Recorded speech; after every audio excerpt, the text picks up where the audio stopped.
Hello everyone, एक बार फिर से स्वागत है आपका अपने यूट्यूब चैनल साइंस गुरु रवि में। गाइस, एक छोटी सी बात कहना चाहता हूं मैं आपसे। अभी आरआरबी, एएलपी, सीबीटी फर्स्ट हुआ था 2024 में। उसके जितने भी पेपर हुए थे उन सभी पेपरों में बायोलॉजी के जितने भी क्वेश्चन पूछे गए थे वो सभी क्वेश्चन मैंने अपने हाथों से निकाले हैं। आरआरबी जेईई 2024 का जो पेपर हुआ था उसमें बायोलॉजी के जो क्वेश्चन आए हैं वो सभी क्वेश्चन मैंने देखे। आरआरबी टेक्नीशियन ग्रेड 3 का जो पेपर हुआ था उसमें जो बायोलॉजी के क्वेश्चन पूछे गए थे वो सभी क्वेश्चन मैंने देखे। आरआरबी जो आरपीएफ एसआई की जो एग्जाम हुई थी 2024 में उन सभी के पेपर मैंने देखे हैं। आरआरबी टेक्नीशियन ग्रेड 1 के पेपर मैंने देखे हैं। मेरा कहने का मतलब यह है कि रेलवे 2024 में जितने भी पेपर हुए हैं उन सभी पेपरों में बायोलॉजी के जो क्वेश्चन पूछे गए हैं वो सभी क्वेश्चन मैंने अपने हाथों से निकाले हैं। उन सभी बायोलॉजी के क्वेश्चन को ध्यान में रखते हुए आज कुछ 10 कॉन्सेप्ट लेके आया हूं मैं बायोलॉजी के आपके लिए, और इन सभी 10 कॉन्सेप्ट पर आधारित आज की इस क्लास में मैं आपको क्वेश्चन करवाने वाला हूं जो 2025 में रेलवे ग्रुप डी की जो एग्जाम होगी उस एग्जाम में इन कॉन्सेप्ट से क्वेश्चन पूछे जाने की संभावना 100% है। इसलिए वीडियो को ध्यान से देखना, शुरू से लेकर के एंड तक देखना। जो मैं कॉन्सेप्ट सिखाता हूं अगर घर जाकर आप उन कॉन्सेप्ट पर काम करोगे, उनको आप पढ़ोगे, उन्हें याद करोगे, उनके नोट्स बनाओगे तो भैया आगे आने वाले आरआरबी एनटीपीसी की जो एग्जाम है और आरआरबी ग्रुप डी की जो एग्जाम है उसमें आपको 100% फायदा मिलेगा। चलिए आज की क्लास की शुरुआत करते हैं। चैनल पर नए तो चैनल को जरूर सब्सक्राइब कर लेना, बेल आइकन को प्रेस कर लेना ताकि आपके पास हमारी वीडियो का नोटिफिकेशन टाइम टू टाइम पहुंच सके। इस तरफ आपको क्वेश्चन दिखाई देगा और इस तरफ भैया मैं सॉल्यूशन करवाने वाला हूं। ठीक है, चलिए पहले क्वेश्चन की शुरुआत करते हैं भैया। क्वेश्चन नंबर 1 की शुरुआत करते हैं। देखो क्वेश्चन नंबर 1 आपको स्क्रीन पर दिखाई दे रहा होगा। क्वेश्चन नंबर 1 है कि एकल कोशिका जीव की पहचान कीजिए। आपके ऑप्शंस है, ऑप्शन नंबर ए पर्णकृमि, ऑप्शन नंबर बी है जोक, ऑप्शन नंबर सी है समुद्री शैवाल, ऑप्शन नंबर डी है अमीबा।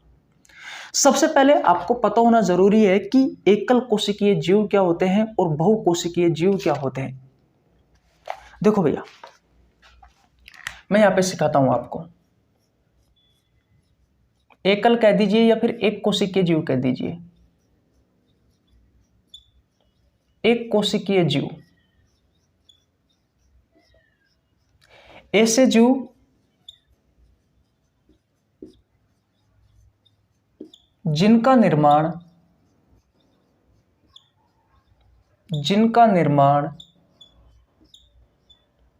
केवल एक कोशिका से होता है। केवल एक कोशिका से होता है। ऐसे जीवों को हम क्या कहते हैं? ऐसे जीवों को कहते हैं हम भैया एक कोशिकीय जीव। और दूसरा है बहुकोशिकीय जीव। दूसरा कौन सा है? दूसरा है बहुकोशिकीय जीव। ये ऐसे जीव होते हैं, ऐसे जीव होते हैं जिनका निर्माण बहुत सारी कोशिकाओं से होता है। बहुत सारी कोशिकाओं से होता है। ऐसे जीवों को हम क्या कहते हैं? ऐसे जीवों को बहुकोशिकीय जीव कहते हैं। ये सभी तो आपको पहले भी पता होगा। एक कोशिकीय जीव ऐसे जीव होते हैं जिनका निर्माण एक कोशिका से होता है। बहुकोशिकीय जीव ऐसे जीव होते हैं जिनका निर्माण बहुत सारी कोशिकाओं से होता है। यहां से क्वेश्चन नहीं पूछा जाता, क्वेश्चन पूछा जाता है इसके एग्जाम्पल से। तो एग्जाम्पल जो मैं आपको लिखाने वाला हूं उस एग्जाम्पल को बहुत अच्छे से लिख लेना।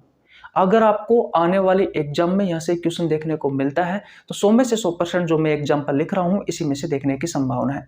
क्योंकि आरआरबी जो कहने का मतलब 2024 में जितने भी रेलवे के पेपर हुए हैं उन सभी पर आधारित मैं यहाँ पर भैया आपके उदाहरण लिखने वाला हूँ। इसलिए आगे आने वाली जो एग्जाम है रेलवे की उन सभी में यहाँ से क्वेश्चन पूछे जाने की संभावना है।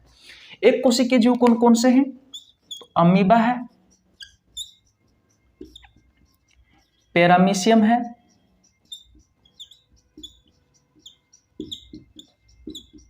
युगलिना है, अमीबा है, पैरामीशियम है, युगलिना है। इसके अलावा बैक्टीरिया या फिर जीवाणु है, ठीक है। ईस्ट, ये कवक है भैया, याद रखना।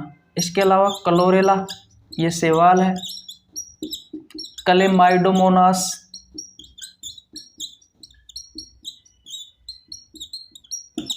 ठीक है। इसके अलावा आपको याद रखना है स्पाइरुलिना,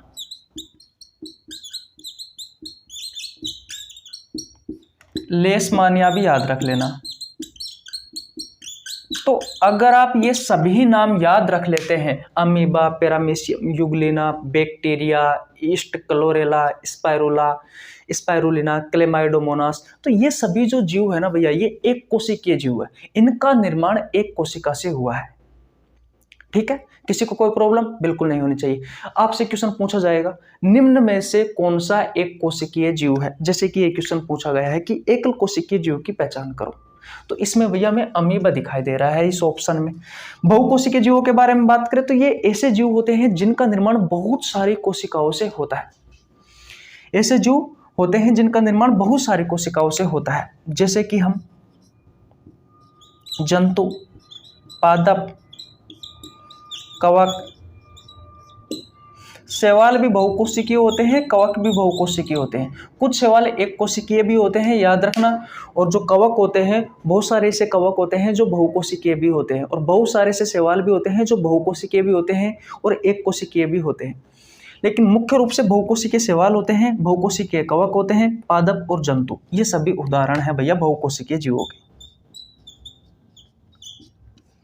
तो ठीक है, तो इस तरीके से आपसे आपके एग्जाम में क्वेश्चन पूछा जाएगा। तो क्वेश्चन नंबर 1 आपका क्लियर हो चुका है। स्क्रीनशॉट ले लीजिए भैया, ले ले स्क्रीनशॉट। ओके, मिटा दो। ओके भैया, क्वेश्चन नंबर 2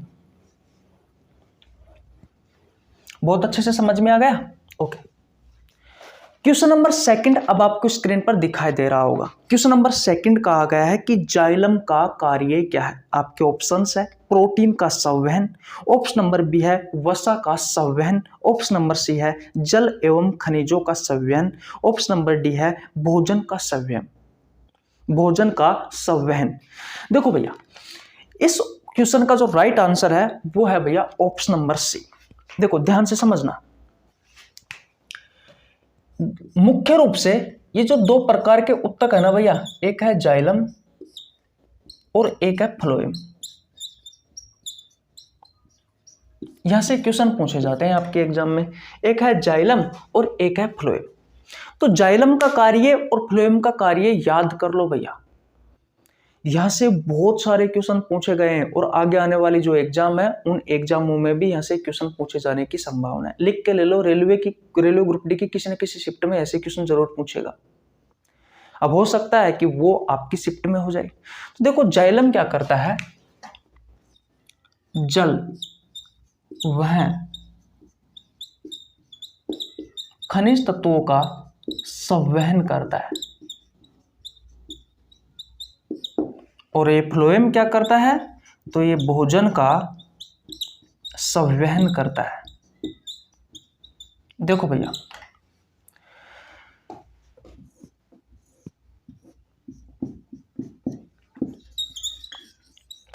ये क्या है, ये है आपका पेड़। पेड़ पर क्या होती है, पेड़ पर होती है भैया पत्तियां। तो ये क्या है, पत्तियां है। ये जो आपकी पत्तियां होती है ना, इन पत्तियों में प्रकाश संश्लेषण की प्रक्रिया के द्वारा क्या बनता है, आप सभी को पता है, भोजन बनता है। और जो भोजन बनता है वो बनता है ग्लूकोज के रूप में। किसके रूप में, ग्लूकोज के रूप में। अब पत्तियों के पास भोजन बना है, लेकिन आवश्यकता तो पूरे पेड़ को है। अरे भाई, पत्तियों के पास सिर्फ भोजन बना है प्रकाश संश्लेषण की प्रक्रिया के तहत, है कि नहीं है। तो पत्तियों के पास सिर्फ भोजन बना है, तो इन पत्तियों को ही आवश्यकता थोड़ी ना है भोजन की तो इस पूरे पादप को आवश्यकता है। तो यहाँ पर ये जो फ्लोएम होता है ना, फ्लोएम, ये फ्लोएम क्या करता है, पादप के अलग अलग भागों तक इस ग्लूकोज को पहुंचाने का काम करता है, इस भोजन को पहुंचाने का काम करता है। तो हम कह सकते हैं कि ये भोजन का संवहन करता है। ठीक है, समझ में आ गया? किसी को कोई प्रॉब्लम बिल्कुल नहीं होनी चाहिए। दूसरी चीज देखो ये जड़ होती है, जड़ क्या करती है, जल का अवशोषण करती है। जल का क्या करती है, अवशोषण करती है मेरे भाई। जल का और जो खनिज तत्व होते हैं उन खनिज तत्वों का अवशोषण करती है। तो केवल जल की आवश्यकता सिर्फ जड़ को थोड़ी ना है, पूरे पौधे को है, पूरे पादप को है। तो पूरे पादप को है, तो ये जो जाइलम होता है ना, ये जाइलम, ये भैया नीचे से इस जल को और खनिज तत्वों को पूरे पादप तक पहुंचाने का काम करता है।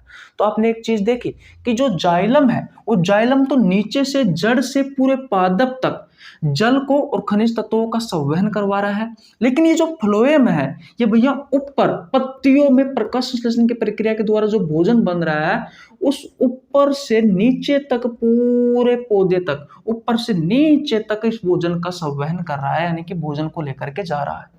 तो इस चीज का भी आपको ध्यान रखना है कि जो जाइलम होता है वो नीचे से ऊपर लेकर के जाता है, और जो फ्लोएम होता है वो ऊपर से नीचे तक लेकर आता है। ठीक है, समझ में आ गया? किसी को कोई प्रॉब्लम बिल्कुल नहीं होनी चाहिए। स्क्रीनशॉट ले लीजिए भैया, स्क्रीनशॉट ले लीजिए। ले लिया? ओके, मिटा दो। ओके भैया, अब देखो नेक्स्ट क्वेश्चन की ओर चलते हैं। मजा आ रहा है ना क्वेश्चन में? मैं कह रहा हूं भैया सारी वीडियो देख लेना, शुरू से लेकर के एंड तक देख लेना, बहुत सारे कॉन्सेप्ट आपके क्लियर हो जाएंगे जो आगे आने वाली एग्जाम में आपको फायदा मिलने वाला है उन सभी क्वेश्चनों से। देखो क्वेश्चन नंबर 3 देखो भैया, निम्नलिखित में से कौन सा जीव मुकुलन, बडिंग द्वारा प्रजनन करता है? आपके ऑप्शंस है, ऑप्शन नंबर ए तिलचट्टा, ऑप्शन नंबर बी है हाइड्रा, ऑप्शन नंबर सी है मेंढक, और ऑप्शन नंबर डी है केंचुआ। बताओ इसका राइट आंसर क्या होगा? मुकुलन के द्वारा कौन सा जीव है वो प्रजनन करता है? भैया देखो मुकुलन क्या होता है, मुकुलन क्या होता है? मुकुलन को बोला जाता है इंग्लिश में बडिंग। देखो भैया ये अलैंगिक जनन की एक विधि है। ये क्या है? ये अलैंगिक जनन की एक विधि है। लैंगिक जनन में 2 जनक की आवश्यकता होती है, एक नर की और एक मादा की, है कि नहीं? इसमें युग्मक की भी आवश्यकता होती है, नर युग्मक की और मादा युग्मक की लैंगिक जनन में। जैसे कि नर युग्मक शुक्राणु होता है, मादा युग्मक अंडाणु होता है। तो इसमें नर युग्मक और मादा युग्मक की आवश्यकता होती है, एक नर की मादा की आवश्यकता होती है, यानी कि 2 जनक की आवश्यकता होती है। किसमें? लैंगिक जनन में। लेकिन अलैंगिक जनन में सिर्फ एक ही जनक की आवश्यकता होती है, ना ही इसमें नर युग्मक की और मादा युग्मक की आवश्यकता होती है।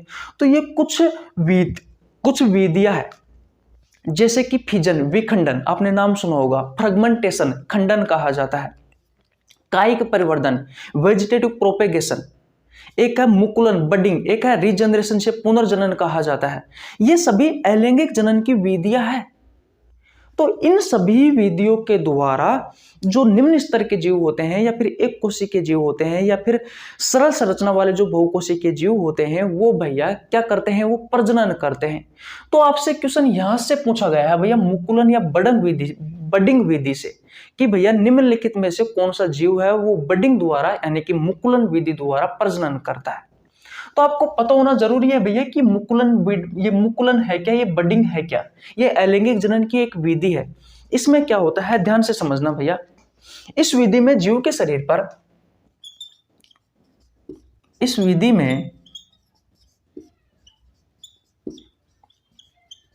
जीव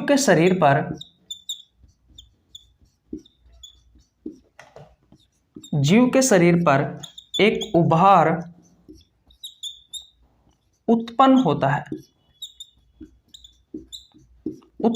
है, जिसे आप क्या कहते हैं?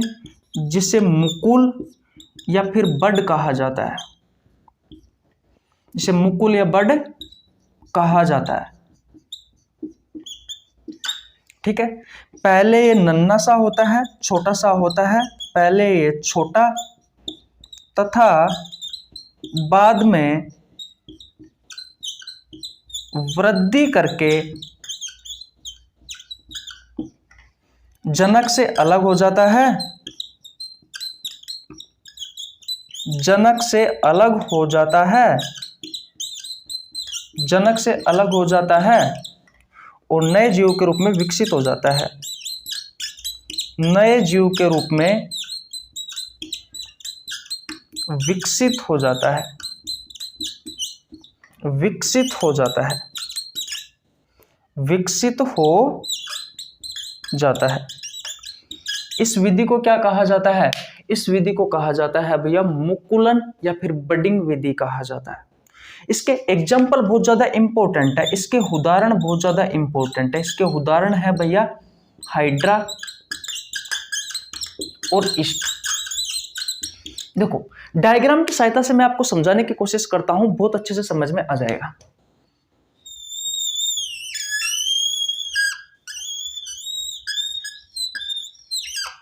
जैसे कि ये क्या है, ये हाइड्रा है भैया। अब इस मुकुलन विधि में क्या होता है, इस बडिंग विधि में क्या होता है, ध्यान से समझना मेरी बातों को, अगर आपको बहुत अच्छे से समझ में आ जाएगी कहानी। इस हाइड्रा में क्या होता है, इस मुकुलन विधि में क्या होता है कि हाइड्रा के किसी एक जगह पर समसूत्री विभाजन होता है लगातार बहुत सारा, जिसके कारण क्या होता है, इसके शरीर पर एक उभार आ जाता है। इस तरीके से, इस तरीके से एक उभार आ जाता है भैया। इस तरीके से क्या आ जाता है, एक छोटा सा एक उभार आ जाता है, जैसे कि यह आ गया। और इस उभार को क्या कहा हमने, मुकुल या फिर बड कहा। पहले ये वृद्धि करता है और वृद्धि करके भैया जनक से अलग हो जाता है और फिर ये एक नए हाइड्रा का निर्माण कर लेता है। तो ये क्या है, ये नया हाइड्रा है भैया। ये क्या है, ये नया हाइड्रा है भैया। ये क्या है, ये नया हाइड्रा है भैया। तो यही तो मैंने कहा है कि मुकुलन क्या है, बडिंग क्या है, लैंगिक जनन की एक विधि है। इस विधि में जीव के शरीर पर एक उभार आता है, इस उभार को मुकुल या फिर बड कहा जाता है। पहले ये छोटा रहता है, उसके बाद में वृद्धि करता है, फिर जनक से अलग हो जाता है, फिर ये नए जीव के रूप में विकसित हो जाता है। इस पूरी विधि को क्या कहा जाता है, मुकुल या बड कहा जाता है।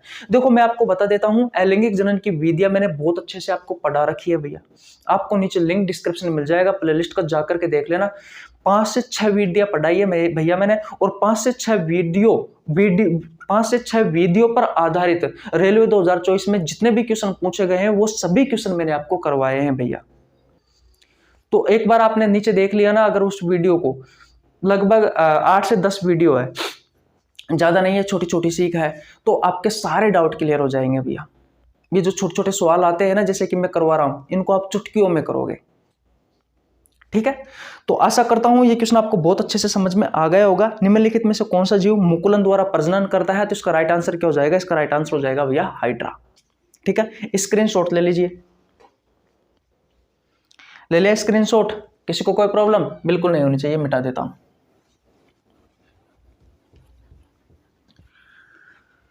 चलो भैया नेक्स्ट क्वेश्चन की ओर चलते हैं। क्वेश्चन नंबर 4 आपको स्क्रीन पर दिखाई दे रहा होगा। क्वेश्चन नंबर 4 कहता है कि किसी जीव में कोशिका विभाजन या फिर विखंडन से नए जीवों का निर्माण होता है। आपके ऑप्शंस है, ऑप्शन नंबर ए है सरीसृप में होता है ऐसा, ऑप्शन नंबर बी है पादप में होता है ऐसा, ऑप्शन नंबर सी है स्तनधारियों में होता है ऐसा, ऑप्शन नंबर डी है एक कोशिकीय जीवों में होता है ऐसा। बताओ ऐसा किस में होता है, इसका राइट आंसर हो जाएगा ऑप्शन नंबर डी, एक कोशिकीय जीवों में। देखो यहाँ पर कोशिका विभाजन या फिर विखंडन के बारे में कहा गया है। मैं आपको विखंडन के बारे में बता देता हूं थोड़ा सा, ताकि आपको हल्का सा समझ में आ जाए कि एक्चुअली में क्या होता है विखंडन। इसे इंग्लिश में कहा जाता है फिजन। इसमें क्या होता है, एक कोशिका जो होती है ना, वो 2 या 2 से अधिक भागों में विखंडित हो जाती है। 2 या 2 से अधिक भागों में विभाजित हो जाती है। इस विधि को क्या कहा जाता है, इस विधि को विखंडन या फिजन विधि कहा जाता है। यह भी अलैंगिक जनन की एक विधि है। और ये जो विखंडन होता है ये भी 2 प्रकार का होता है। ये जो फिजन होता है ये भी 2 प्रकार का होता है। एक होता है भैया बाइनरी फिजन, एक होता है बाइनरी फिजन, जिसे हिंदी में कहा जाता है, बाइनरी फिजन को हिंदी में क्या कहा जाता है यार, द्विविखंडन कहा जाता है। क्या कहा जाता है, द्विविखंडन कहा जाता है। और एक होता है मल्टीपल फिजन। पेन नहीं चल रहा है ये। एक होता है मल्टीपल फिजन और इस मल्टीपल फिजन को कहा जाता है बहुविखंडन। अब ये द्विखंडन क्या होता है? तो इसमें क्या होता है, एक कोशिका है दो भागों में विभाजित हो जाती है और इसमें एक कोशिका जो होती है वो बहुत सारे भागों में विभाजित हो जाती है, बहुत सारे भागों में विभाजित हो जाती है। तो ये चीजें आपको पता होना जरूरी है भैया, ठीक है। तो द्विखंडन में क्या होता है, एक कोशिका दो भागों में विभाजित हो जाती है और मल्टीपल फिजन यानी कि बहुविखंडन में क्या होता है, एक कोशिका जो होती है वो बहुत सारे भागों में विभाजित हो जाती है। अब इसके भी एग्जांपल बहुत ज्यादा इंपॉर्टेंट है भैया, अगर आपने एग्जांपल याद कर लिए तो सारे के सारे डाउट क्लियर हो जाएंगे। देखो मुख्य रूप से ये जो फिजन होता है ना वो एक कोशिकीय जीवों में होता है, जिसके बारे में आपसे क्वेश्चन में पूछा गया है। किसमें होता है, एक कोशिकीय जीवों में होता है भैया ये फिजन, ठीक है। इसका उदाहरण है अमीबा, पैरामीशियम और लेशमानिया, और इसका उदाहरण है भैया प्लाज्मोडियम, जिसके कारण मलेरिया रोग होता है। बताओ बताओ ये कहानी आपको समझ में आ रही है या नहीं आ रही? फिजन विखंडन क्या होता है भैया? तो याद रखना, एक कोशिका दो या दो से अधिक भागों में विभाजित हो जाती है। यह अलैंगिक जनन की एक विधि है, जिस विधि के तहत बहुत सारे जो एक कोशिकीय जीव होते हैं वो प्रजनन करते हैं, है कि नहीं है? बहुत सारे एक कोशिकीय जीव क्या करते हैं, प्रजनन करते हैं। तो ये दो प्रकार का होता है फिजन, एक होता है बाइनरी फिजन द्विविखंडन, इसमें एक कोशिका दो भागों में विभाजित हो जाती है जैसे कि अमीबा, पैरामीशियम और लेशमानिया। मल्टीपल फिजन में क्या होता है, ये इसको हिंदी में कहा जाता है बहुविखंडन, इसमें एक कोशिका बहुत सारे भागों में विभाजित हो जाती है जैसे कि प्लाज्मोडियम, ठीक है। तो आपका राइट आंसर क्या हो जाएगा, किस जीव में कोशिका विभाजन या विखंडन से नए जीवों का निर्माण होता है? तो किस में होता है, तो ये होता है भैया एक कोशिकीय जीवों में। तो इसका राइट आंसर क्या हो जाएगा, ऑप्शन नंबर डी हो जाएगा। स्क्रीनशॉट ले लीजिए, नेक्स्ट क्वेश्चन पर चलते हैं। चले भैया आगे। ओके, स्क्रीनशॉट आपने ले लिया है, मिटा देता हूं।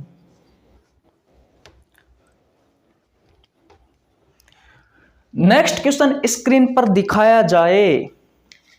नेक्स्ट क्वेश्चन नंबर 5 आपको स्क्रीन पर दिखाई दे रहा होगा। क्वेश्चन नंबर 5 कहता है कि किस कोशिका का आकार बदलता रहता है? आपके ऑप्शंस है, ऑप्शन नंबर ए तंत्रिका कोशिका का, ऑप्शन नंबर बी है अंडाणु का, ऑप्शन नंबर सी है चिकनी पेशी का, ऑप्शन नंबर डी है अमीबा का।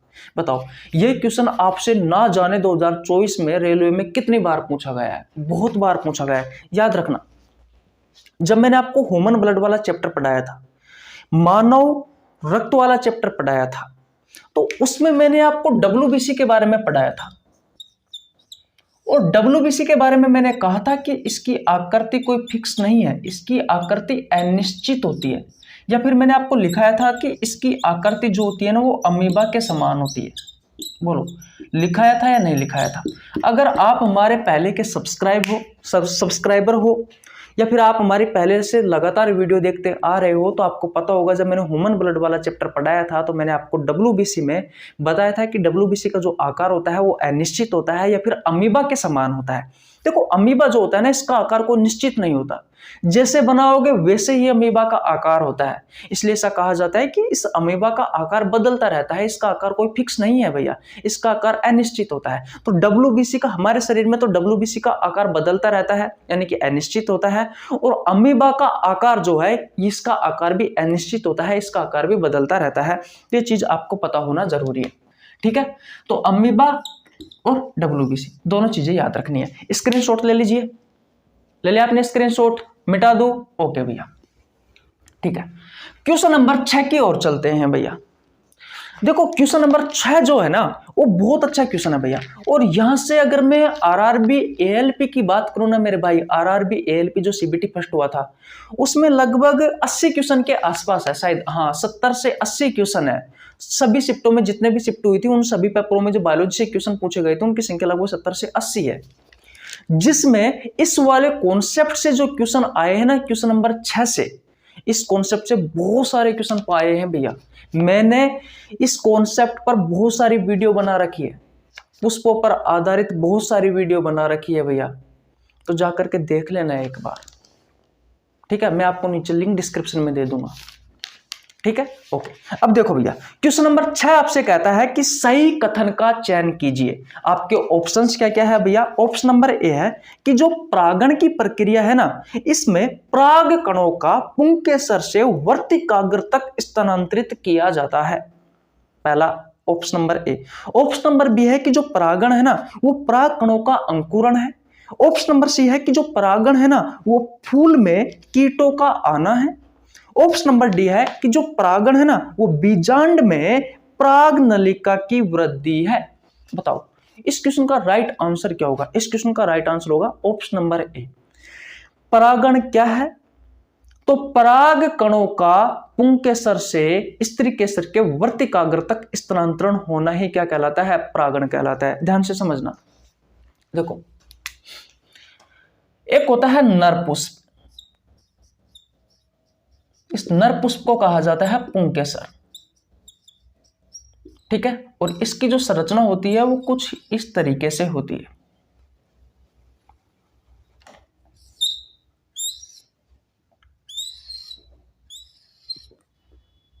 एक मिनट रुकना भैया, मैं बनाना भूल गया यार। देखो, इसकी संरचना कुछ इस तरीके से होती है पुंकेसर की, ठीक है। ये पुष्प का नर भाग होता है। कौन? ये पुंकेसर। इसमें ये वाली जो संरचना है, ये डंडीनुमा जो संरचना आपको दिखाई दे रही है, इसे कहा जाता है फिलामेंट। इसे क्या कहा जाता है? फिलामेंट कहा जाता है, हिंदी में इसे तंतु कहा जाता है। और ऊपर ये थैलीनुमा जो संरचना आपको दिखाई दे रही है ना, गोल गोल सी, ये होता है भैया एंथर। इसे हिंदी में कहा जाता है परागकोश, ठीक है। और इसके अंदर सफेद सफेद सा के पाउडर नुमा दाने नुमा संरचना होती है भैया। और इस दाने नुमा संरचना को, सफेद रंग की जो संरचना होती है, इसे कहा जाता है पोलिन ग्रेन्स। इसे क्या कहा जाता है? पोलिन ग्रेन्स कहा जाता है। इसे पराग कण कहा जाता है। तो ये 3 पार्ट होते हैं भैया नर पुष्प के पुंकेसर वाले भाग के। पहला होता है पोलिन ग्रेन्स, दूसरा होता है एंथर यानी कि परागकोश, और तीसरा होता है फिलामेंट यानी कि तंतु, ठीक है। इधर देखो भैया, इधर होता है मादा पुष्प, और जो मादा पुष्प होता है ना, उसे कहा जाता है स्त्री केसर, ठीक है। इसे एंड्रोसियम कहा जाता है, इसे गायनोसियम कहा जाता है इंग्लिश में। और इसकी जो संरचना होती है वो कुछ इस तरीके से होती है, ठीक है। तो ऊपर वाला ये जो वाला भाग होता है ना, ऊपर वाला भाग स्त्री केसर का ऊपर वाला भाग, ये वाला भाग होता है भैया स्टिग्मा। इसे हिंदी में लिखा जाता है वर्तिकाग्र। इसे हिंदी में क्या लिखा जाता है? इसे हिंदी में लिखा जाता है भैया वर्तिकाग्र। क्या लिखा जाता है भैया इसे हिंदी में? इसे हिंदी में लिखा जाता है भैया वर्तिकाग्र। क्या लिखा जाता है? वर्तिकाग्र। और ये जो संरचना आपको दिखाई दे रही है, ये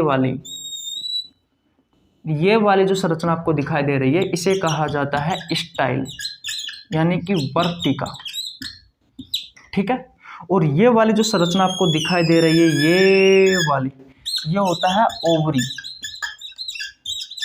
यानी कि अंडाशय। और इस अंडाशय के अंदर की तरफ आपको इस तरह की संरचना दिखाई देती है, उस संरचना को कहा जाता है ओव्यूल यानी कि बीजांड। क्या कहा जाता है? बीजांड कहा जाता है। तो सबसे पहले जितना जल्दी हो सके, चाहे इस वीडियो को देखो मत आप आगे, लेकिन भैया अगर आप चाहते हो कि आगे आने वाले रेलवे ग्रुप डी और एनटीपीसी के एग्जाम में साइंस का एक भी क्वेश्चन नहीं छूटे, विशेषकर बायोलॉजी से एक भी क्वेश्चन ना छूटे, तो भैया इन दोनों संरचनाओं के ये जो पार्ट है यानी कि भागों के नाम है, जैसे कि pollen grains, anther, filament, stigma, style, ovary, ovule, इनको याद कर लो, इनको याद कर लो, इनको याद कर लो भैया। अगर आपने इनको याद कर लिया ना दोस्त, तो सच्ची बता रहा हूं मजा आ जाएगा। यहां से आरआरबी, एलपी, सीबीटी फर्स्ट में ना जाने कितने क्वेश्चन पूछे गए, कम से कम 20 से 30 क्वेश्चन तो भैया इस कॉन्सेप्ट पर आधारित है। सिर्फ इन दो चीजों से, सिर्फ इन दो चीजों से घुमा फिराकर एग्जामिनर ने यहां से क्वेश्चन पूछे हैं भैया, ठीक है। अब यहां हम पोलिनेशन के बारे में बात कर रहे हैं, परागण के बारे में बात कर रहे हैं कि एक्चुअली में परागण होता क्या है। तो देखो, ये पुंकेसर है, तो पुंकेसर से ये जो पोलिन ग्रेन्स है, पोलिन ग्रेन्स परागकण है, इन पराग कणों का भैया इस स्त्री केसर के इस स्टिग्मा, इस वर्तिकाग्र तक पहुंचना क्या कहलाता है?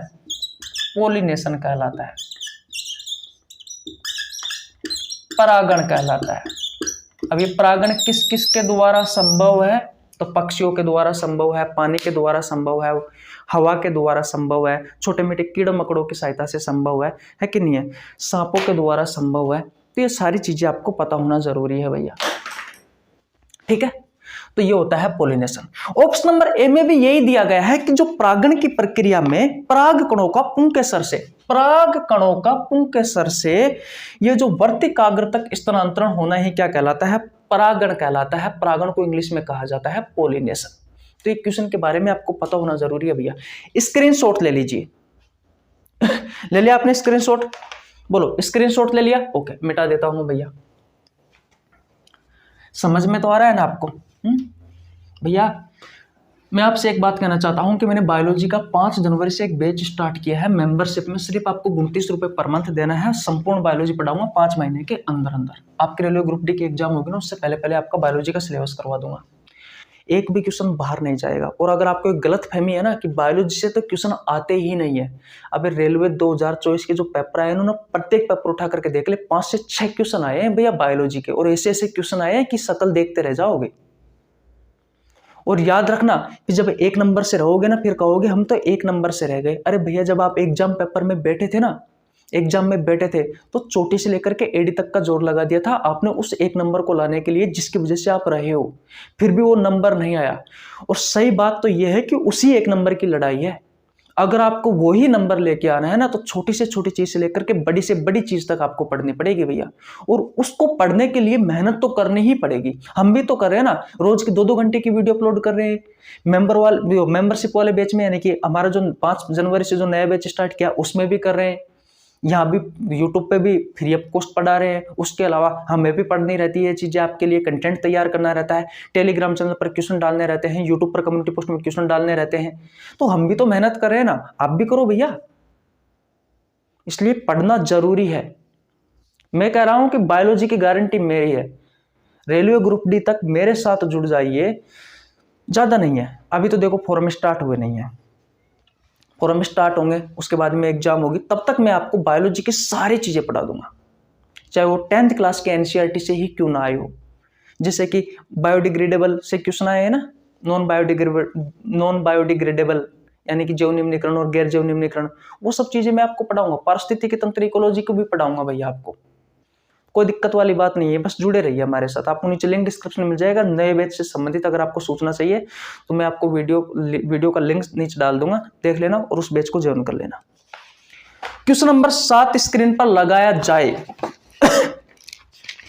क्वेश्चन नंबर 7 आपको स्क्रीन पर दिखाई दे रहा होगा। क्वेश्चन नंबर 7 कहता है कि आमाशय भित्ति में स्थित जठर ग्रंथियां निम्नलिखित में से किसका स्राव नहीं करती है? अरे भैया मैंने पाचन तंत्र स्टार्ट किया है, भैया नए बैच में। अगर नए बैच में जो स्टूडेंट हमारे साथ जुड़े हुए हैं उनसे जाकर के पूछो हमने किस लेवल का डाइजेस्टिव सिस्टम पढ़ा है भैया।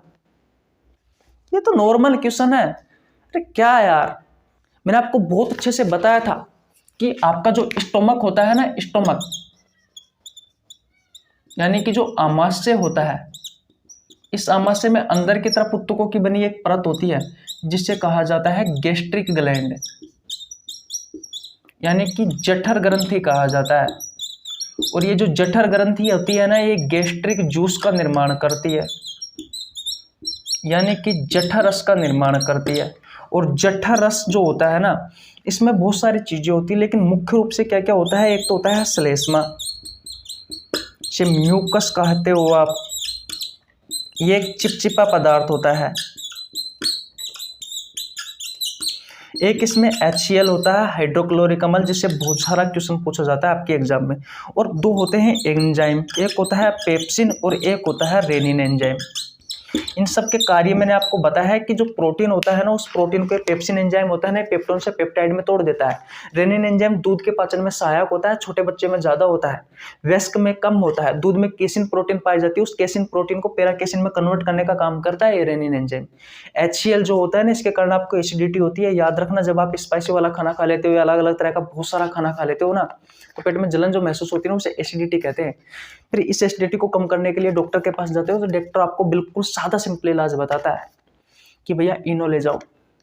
इनो में क्या होता है, मैग्नीशियम हाइड्रोक्साइड होता है, और ये HCl है, ये अम्ल है भैया, प्रबल अम्ल। तो जब अम्ल और क्षार क्रिया करते हैं ना, तो उदासीनीकरण की अभिक्रिया होती है, जिसके तहत साल्ट और जल का निर्माण होता है। तो मैग्नीशियम क्लोराइड का निर्माण होता है भैया इस प्रोसेस में, इस अभिक्रिया में। तो अब जाकर के भैया आपके जो HCl होता है ना, इसका pH मान धीरे धीरे क्या हो जाता है, धीरे धीरे बढ़ जाता है, और धीरे धीरे बढ़ेगा तो आपकी जो जलन है वो जलन कम हो जाएगी। ठीक है, कोई दिक्कत वाली बात बिल्कुल नहीं होनी चाहिए। श्लेष्मा क्या करता है भोजन को आमाशय के अंदर की जो दीवारें होती है उनमें चिपकने से रोकने का काम करता है। तो ये तीनों चीजों का स्राव होता है। तो इसका राइट आंसर क्या होगा, इसका राइट आंसर हो जाएगा ऑप्शन नंबर डी, लार। लार जो होती है ना, सलाइवा जो होती है ना, ये आपके मुंह में होती है, और ये जो जठर ग्रंथि होती है ना, जठर ग्रंथि आपके पेट में होती है। तो पेट में थोड़ी ना है लार, लार तो आपके मुंह में होती है। आपके मुंह में 3 जोड़ी सलाइवरी ग्लैंड्स होती है, एक parotid salivary glands, sublingual salivary glands, submandibular salivary glands. और ये जो ग्लैंड्स होती है ना, ये सलाइवा का निर्माण करती है। सबसे बड़ी जो सलाइवरी ग्लैंड्स है वो पैरोटिड सलाइवरी ग्लैंड्स है, सबसे छोटी जो सलाइवरी ग्लैंड्स है वो सबलिंगुअल सलाइवरी ग्लैंड्स है, सबसे ज्यादा जो लार बनाने वाली ग्रंथि है वो सबमैंडिबुलर सलाइवरी ग्लैंड्स है। इस लार में क्या क्या होता है, इसका pH मान कितना होता है, कौन सा एंजाइम होता है, उस एंजाइम का क्या काम है। अरे भैया मैं कह रहा हूँ डाइजेस्टिव सिस्टम जाकर के पढ़ लो, अभी जो बैच स्टार्ट किया ना उसको जाकर के पढ़ लो, सारी चीजें आपके मुंह पर आ जाएगी। इसका राइट आंसर क्या हो जाएगा, इसका राइट आंसर हो जाएगा ऑप्शन नंबर डी। स्क्रीनशॉट ले लो, लार नहीं होगा इसमें, स्क्रीनशॉट ले लो। ले लिया स्क्रीनशॉट, मिटा दो, ओके भैया।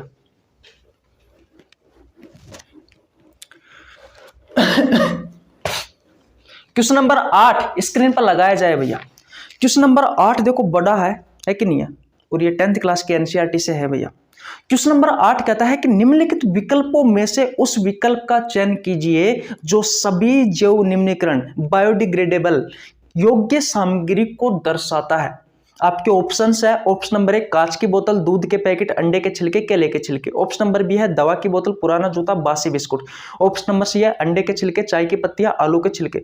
ऑप्शन नंबर डी है बब्बल पैक, सब्जियों के छिलके, बासी ब्रेड। देखो ध्यान से समझना, इसका राइट आंसर हो जाएगा ऑप्शन नंबर सी। वैसे आपको अभी सारी कहानी समझ में आ जाएगी इस क्वेश्चन से संबंधित। देखो पहला है जैव निम्नीकरण, जैव निम्नीकरण बायोडिग्रेडेबल।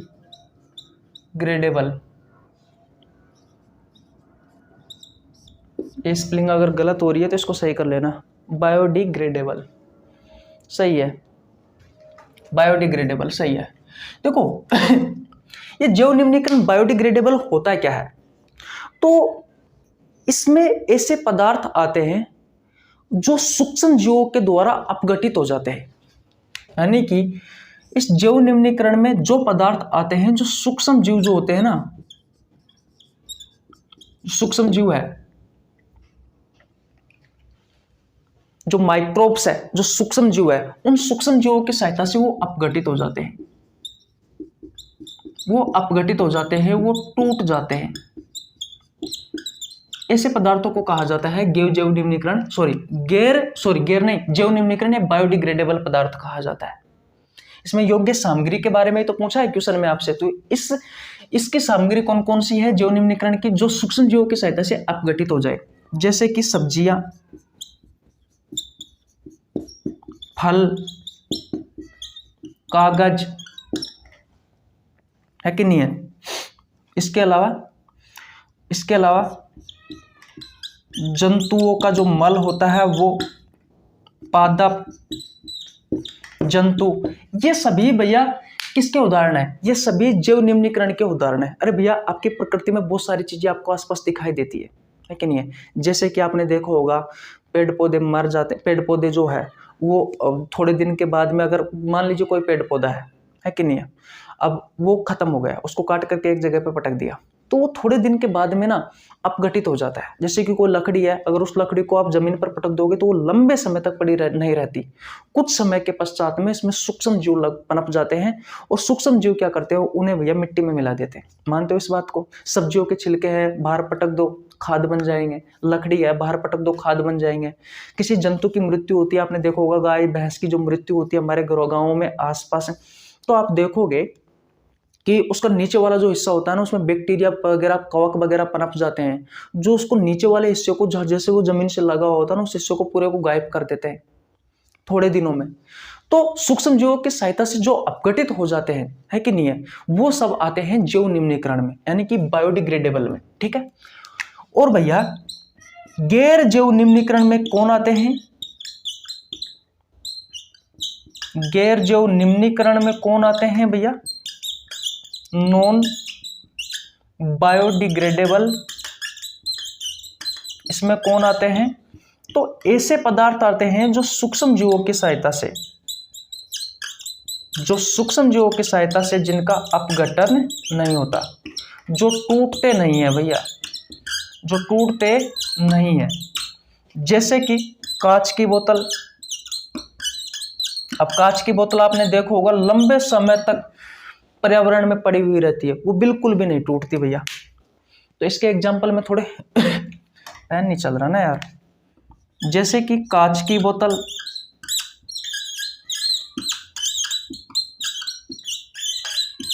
ठीक है, जैसे कि कांच की बोतल। इस कांच की बोतल के अलावा भैया, एक मिनट रुको, देख, जैसे कि कांच की बोतल, और इस कांच की बोतल के अलावा मैं बात करूं तो पॉलीथीन, रबर, प्लास्टिक। ठीक है। तो ये सभी गैर जैव निम्नीकरण बायोडिग्रेडेबल सूक्ष्म जीवों के भैया, ये ऐसे पदार्थ होते हैं जिनका सूक्ष्म जीवों के द्वारा अपघटन नहीं होता है, यानी कि टूटते नहीं है। जैसे कि कांच की बोतल, पॉलीथीन, रबर, प्लास्टिक, ये लंबे समय तक आपके पर्यावरण में पड़े हुए रहते हैं। ठीक है। लेकिन जैव निम्नीकरण बायोडिग्रेडेबल क्या होते हैं? ये ऐसे पदार्थ होते हैं जो सूक्ष्म जीवों की सहायता से अपघटित हो जाते हैं, जैसे कि सब्जियां है, फल है, कागज है, जंतु है, मल है, पादप है। तो अब आपको हल्का फुल्का समझ में आ गया होगा, यानी कि जो पर्यावरण में लंबे समय तक पड़े रहते हैं, जैसे कि कांच की बोतल है, प्लास्टिक है, पॉलीथीन है, रबर है, उन्हें तो बोला जाता है नॉन बायोडिग्रेडेबल, यानी कि गैर जैव निम्नीकरण। और जैव निम्नीकरण उन्हें बोलते हैं जो पर्यावरण में मिल जाते हैं, खाद्य के रूप में परिवर्तित हो जाते हैं, वो मिट्टी में मिल जाते हैं। जैसे कि सब्जियों के छिलके हैं, फल है कि नहीं है, जीव जंतु है, पादप है कि नहीं है, कागज है, सूती वस्त्र है, ये सभी भैया। तो आपसे क्वेश्चन में यही पूछा गया है भैया, अगर आप ध्यान से समझते हो तो देखो, निम्नलिखित विकल्पों में से उस विकल्प का चयन कीजिए जो सभी जैव निम्नीकरण योग्य सामग्री को दर्शाता है। जैव निम्नीकरण सामग्री के बारे में पूछा गया है, यानी कि जिनका अपघटन हो जाए। तो ऑप्शन नंबर सी में देखो, अंडे के छिलके का अपघटन हो जाता है, चाय की पत्तियां, इसका अपघटन हो जाता है, आलू के छिलके का अपघटन हो जाता है। और बाकी में अगर आप देखो तो ऑप्शन नंबर में कांच की बोतल का अपघटन नहीं होता है, तो ये गैर जैव निम्नीकरण का उदाहरण है। दवा की बोतल प्लास्टिक की होती है भैया, इसका भी अपघटन नहीं होता है पर्यावरण में, तो ये भी गैर जैव निम्नीकरण का उदाहरण है। बबल पैक जो होते हैं ये भी प्लास्टिक के बने हुए होते हैं भैया, तो आपको पता होना जरूरी है, इसका भी अपघटन नहीं होता है। तो ऑप्शन नंबर सी इसका राइट आंसर हो जाएगा, ऑप्शन नंबर सी इसका राइट आंसर है। तो स्क्रीनशॉट ले लीजिए भैया, ले लिया आपने स्क्रीनशॉट? किसी को कोई प्रॉब्लम बिल्कुल नहीं होनी चाहिए भैया। नेक्स्ट क्वेश्चन की ओर चले। ओके, देखो भैया, इसे तो मैं मिटा देता हूं पहले तो, ठीक है, मिटा दूं। वीडियो को लाइक कर दो यार, आपके छोटे भाई के लिए प्यारा सा कमेंट कर दो, कुछ भी बता दो यार। समझ में तो आ रही है ना वीडियो? अगर वीडियो अच्छी लगी हो तो थम्बम दिलील भेज सकते हो। क्वेश्चन नंबर 9 आपकी स्क्रीन पर आपको दिखाई दे रहा होगा, निम्न में से किस में कोई भी झिल्ली नहीं होती है? आपके ऑप्शंस है पादप कोशिका में, ऑप्शन नंबर सी है कवक कोशिका में, ऑप्शन नंबर सी है ऑप्शन नंबर ए है पादप कोशिका, ऑप्शन नंबर बी है विषाणु, ऑप्शन नंबर सी है कवक कोशिका, ऑप्शन नंबर डी है जंतु कोशिका। देखो, जो वायरस होता है ना, वायरस, ध्यान से समझना मेरी बात को, जो वायरस होता है यही इसका राइट आंसर है। इसे विषाणु कहा जाता है हिंदी में। ये याद रखना, सजीव व निर्जीव के बीच की योजक कड़ी है। ये सजीव है निर्जीव के बीच की योजक कड़ी है भैया, इसके बारे में आपको पता होना जरूरी है। निर्जीव के बीच की योजक कड़ी है। ये सजीव और निर्जीव के बीच की क्या है? योजक कड़ी है। और इस पर कोई भी झिल्ली नहीं होती है, याद रखना भैया, ठीक है। तो इसका राइट आंसर क्या हो गया? ऑप्शन नंबर बी हो गया। पादप कोशिका पर झिल्ली होती है, कवक कोशिका पर होती है, जंतु कोशिका पर होती है, आप सभी को पता है, काहे बताना है इसके बारे में। ऑप्शन नंबर क्या? स्क्रीनशॉट ले लीजिए, ले लिया आपने स्क्रीनशॉट? ओके, देखो क्वेश्चन नंबर 10 आपको स्क्रीन पर दिखाई दे रहा होगा। क्वेश्चन नंबर 10 कहता है कि कौन सा अंग केवल पादप कोशिकाओं में पाया जाता है? कोशिका वाला चैप्टर पढ़ लेना, रिप्रोडक्टिव सिस्टम वाला चैप्टर पढ़ लेना, नर्वस सिस्टम वाला चैप्टर पढ़ लेना। 2024 में रेलवे में बहुत ज्यादा क्वेश्चन पूछे गए। बॉटनी जितनी हो सके पूरी बॉटनी पढ़ लेना भैया, क्योंकि बॉटनी जरूरी है। और जितने भी ये कोशिकीय जीव है या निम्न स्तर के बहुकोशिकीय जीव है, इनके बारे में जरूर पढ़ लेना। यहाँ से बहुत अच्छे लेवल के क्वेश्चन पूछे गए हैं। क्वेश्चन नंबर 10 कहता है कि कौन सा अंग केवल पादप कोशिकाओं में पाया जाता है? आपके ऑप्शंस है हरित लवक, ऑप्शन नंबर बी है केंद्रक, ऑप्शन नंबर सी है लेनकाय, लेनकाय को लाइसोसोम कहा जाता है, ऑप्शन नंबर डी है सूत्रकणिका से माइटोकॉन्ड्रिया कहा जाता है। इसका राइट आंसर होगा ऑप्शन नंबर ए हरित लवक, ठीक है। हरित लवक केवल पादप कोशिकाओं में पाया जाता है, जंतु कोशिका में नहीं पाया जाता। लेकिन केंद्रक की बात करें तो केंद्रक जो होता है पादप कोशिका और जंतु कोशिका दोनों में पाया जाता है। लेनकाय लाइसोसोम जो होता है पादप कोशिका और जंतु कोशिका दोनों में पाया जाता है। ऑप्शन नंबर डी सूत्रकणिका माइटोकॉन्ड्रिया, ये भी जंतु कोशिका और पादप कोशिका दोनों में पाया जाता है। लेकिन जो हरित लवक होता है ये केवल पादप कोशिकाओं में पाया जाता है। क्वेश्चन आपसे यही पूछा गया, रेलवे ने इसका राइट आंसर माना था ऑप्शन नंबर डी सूत्रकणिका, जो कि गलत है। इसका राइट आंसर होगा ऑप्शन नंबर हरित लवक। ये रेलवे 2024 में पूछे गए बहुत सारे क्वेश्चन है भैया। 10 क्वेश्चन मैंने आज की इस वीडियो में आपको करवाए हैं और लगभग 5 से 7 आपको कॉन्सेप्ट सिखाए हैं, ताकि भविष्य में आप याद रखें कि यहां से क्वेश्चन आने की संभावना है। इसी तरह के अगर आपको बायोलॉजी की वीडियो देखनी है अच्छी तो आप हमारे वीडियो को लाइक कर दीजिए, आपके छोटे भाई के लिए प्यारा सा कमेंट कर देना। चैनल पर नया है तो प्लीज चैनल को जरूर सब्सक्राइब कर लेना, बेल आइकन को प्रेस कर लेना, ताकि आपके पास हमारे वीडियो का नोटिफिकेशन टाइम टू टाइम पहुंच सके। बैच अगर ज्वाइन नहीं किया तो जरूर कर लेना, आपको 100 में से 100% फायदा मिलेगा। अभी टाइम है, एग्जाम आने के बाद में फिर कुछ नहीं होगा, क्योंकि आपको मैथ भी पढ़नी रहती है, रीजनिंग भी पढ़नी रहती है, फिजिक्स भी पढ़नी रहती है, केमिस्ट्री भी पढ़नी रहती है, जीके भी पढ़नी रहती है, बहुत सारी चीजें पढ़नी रहती है। अभी मौका है, अभी पढ़ लो भैया। बैच ले लो, 29 रुपए में कुछ नहीं है। सुबह आप चाहे सुट्टा फूक के आ जाते हो, मुझे पता है बहुत अच्छे से, है कि नहीं है। अभी मेरी भी उम्र ज्यादा नहीं है, मैं भी स्टूडेंट ही हूं भैया, तो आपको पता होना जरूरी है, ठीक है। मिलते हैं नेक्स्ट वीडियो में, तब तक के लिए जय हिंद, जय भारत, राम राम, बाय बाय।